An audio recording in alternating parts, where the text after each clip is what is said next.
Okay. All right. This meeting is being recorded.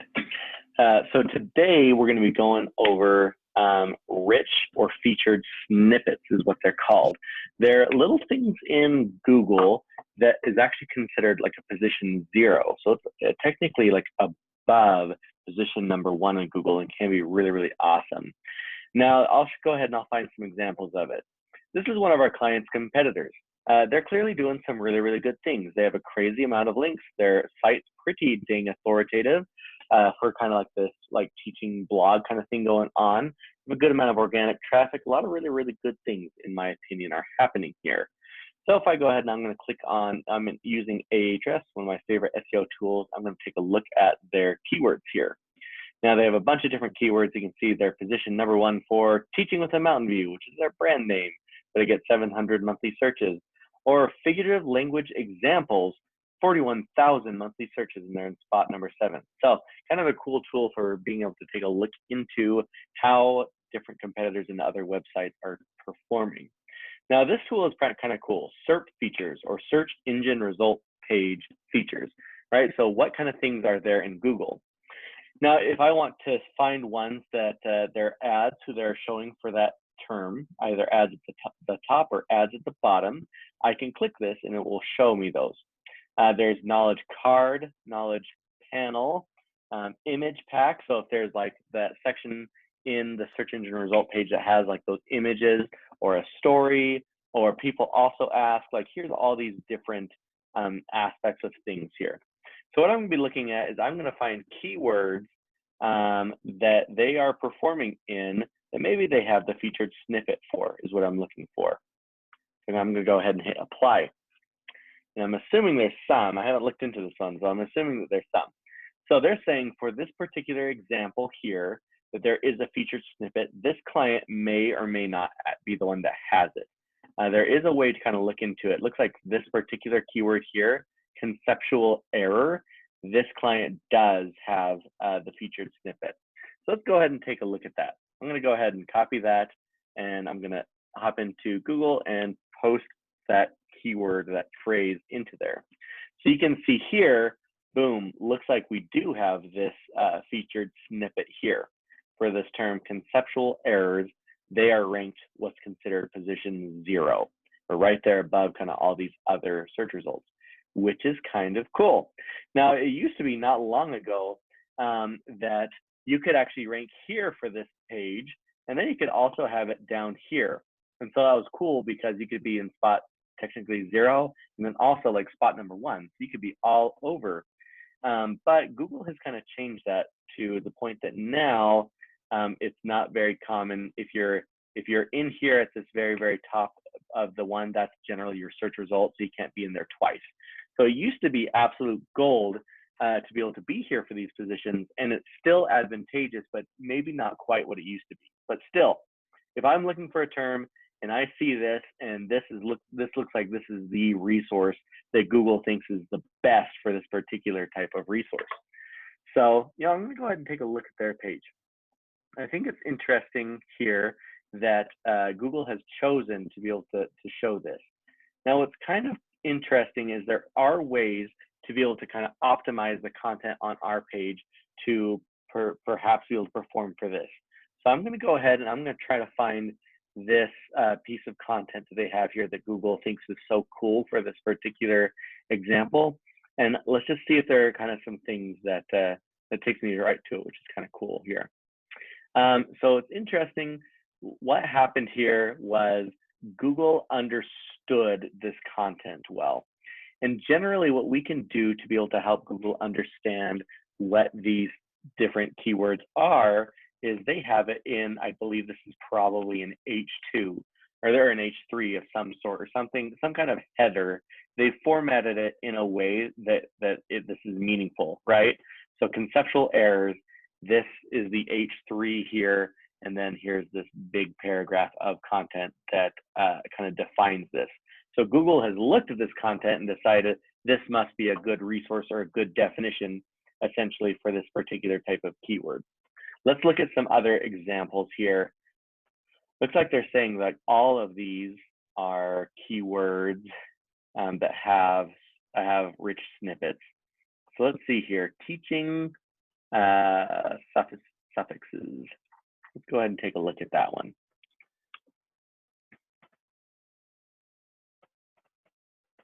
I'm not actually finding this.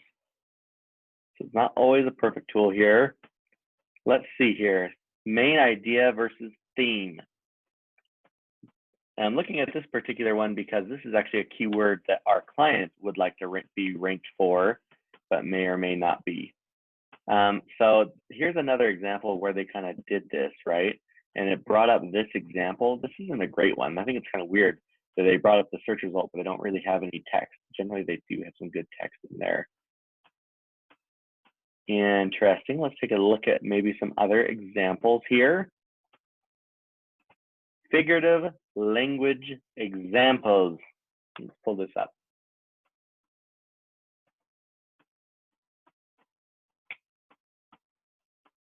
Here we go. Now this is kind of interesting, and it's not always this way, but this is a good example of it, that a lot of times Google tends to like lists, things like this, that we say in the content, metaphors, similes, hyperboles, symbolism, examples include, and then we have like these different lists of content. Google tends to like lists. So if we're trying to get this featured snippet, if we want to get there, what we need to do with our content is, one of the things that we can do is include those good headers, just like our friends here with this conceptual errors. So I have a good header that makes it very clear, not only to the user, but to Google, a robot, what this content is all about. And then we can do things like include lists, and that's pretty awesome. So yeah, let's take a look at this example here that they have here. And here it is. Examples of figurative language. I imagine that's the H1, so that's kind of the main thing.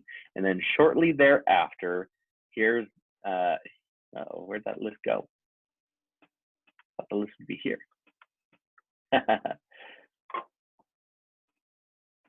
Couch potato, there we go. Oh, that's interesting. So we have here,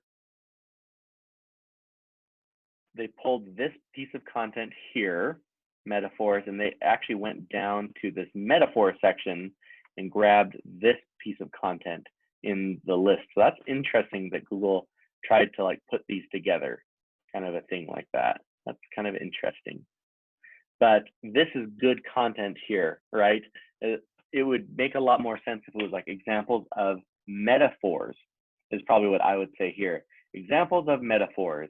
Examples include, and then boom, boom, boom, boom, boom, boom, boom. We have all these different examples here. Google likes lists. So looking at our particular client there, if we want to have them perform well for these particular things, once again, it's just all in the way that we format the page. What Backlinko, his name is Brian Dean. He runs a blog called Backlinko. And what he has found to be particularly effective, let's see here. Let me pull up exactly this one that you're looking on here. What he has found to be particularly successful is having lists in the form of, and I don't have the example of this, but lists of links throughout the content. So if I come here to this particular page, I don't know if this is a good example of it. Oh, thought it would take me to his website here.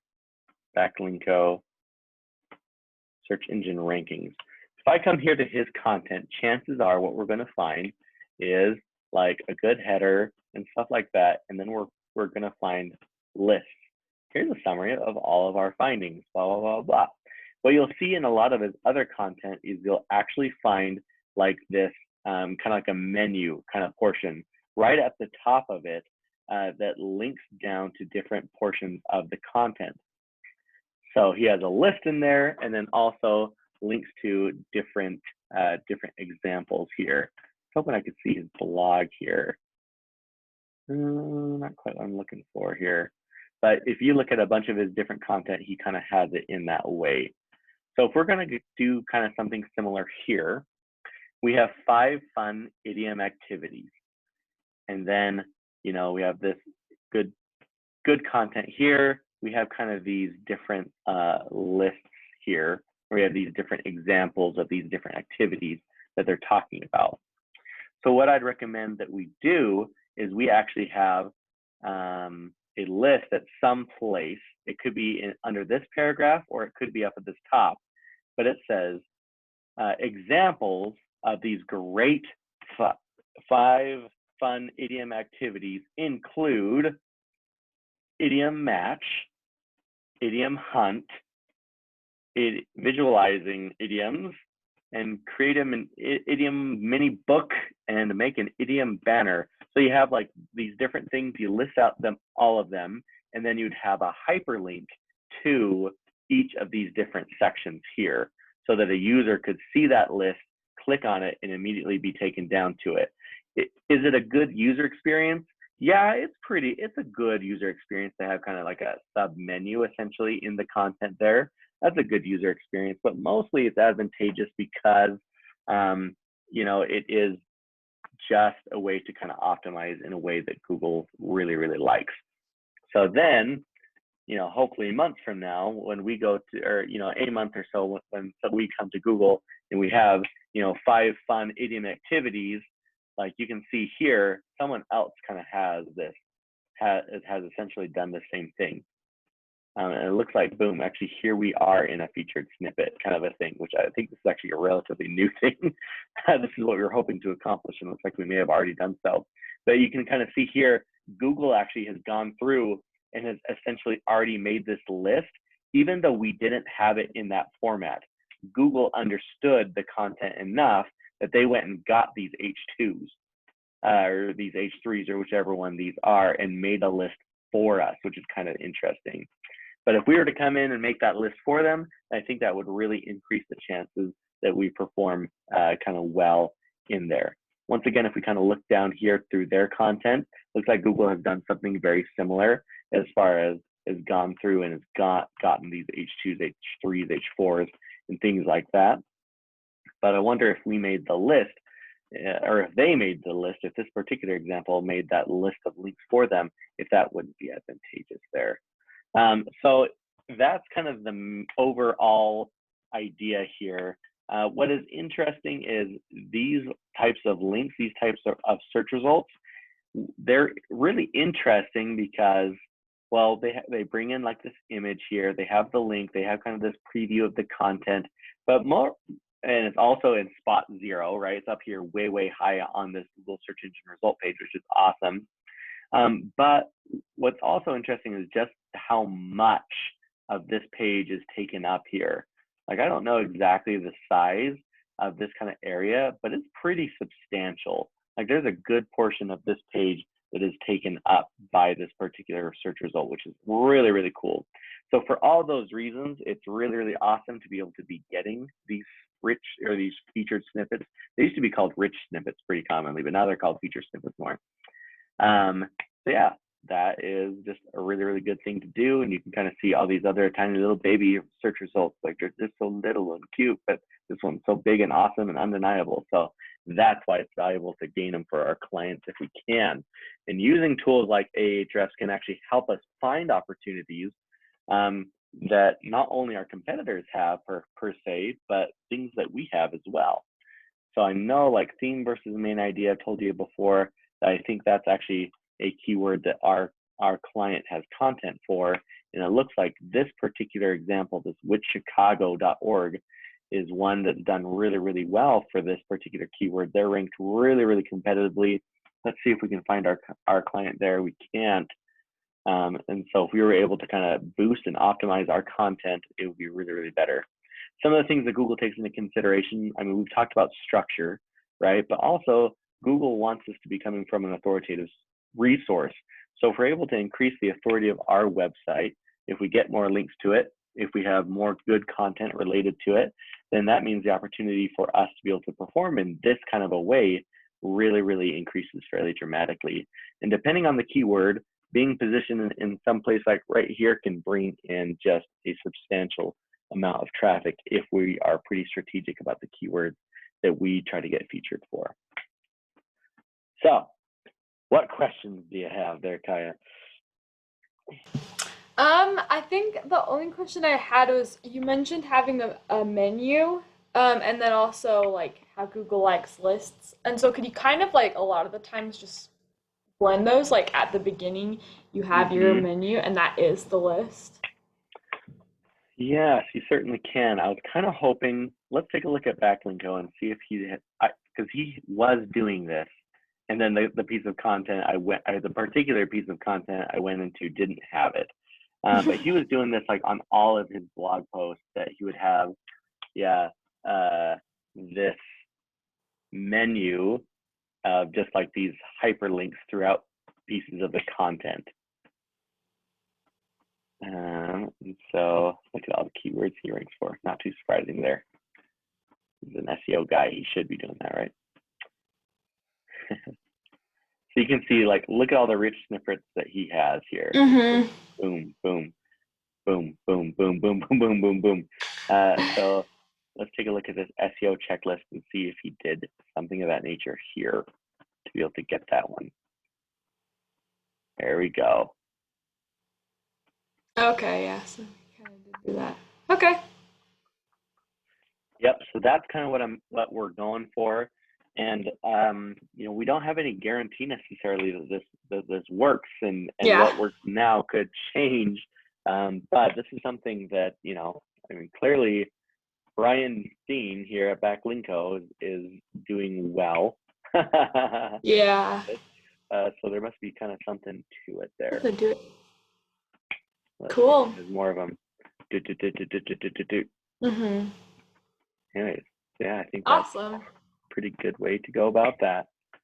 So, Hey, well, I have to run to class really fast, but I wrote down some notes, so I will get that done for Apple sounds Tastic. great.